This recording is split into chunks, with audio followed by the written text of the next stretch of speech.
Catherine Bernardo update. Umikot pa si Catherine eh. Ayan, Ivy Day ni Catherine. Diyan sa Ivy Clinic. Sa Bertis North Branch. Ayan, siya ni Catherine. Ayan ang session ni Catherine. Ayan, renew laser.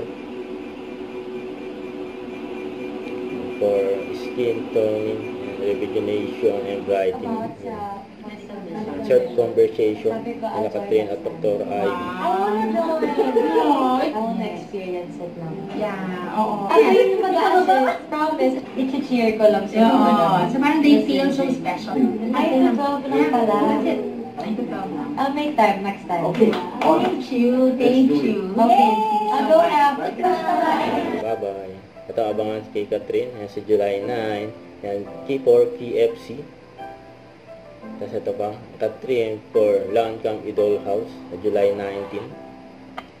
And sa IG story ni Miss Lulu, ayun pa nga yung billboard ng Idol Vision, na endorsement nila Catherine at Mami Min. You know.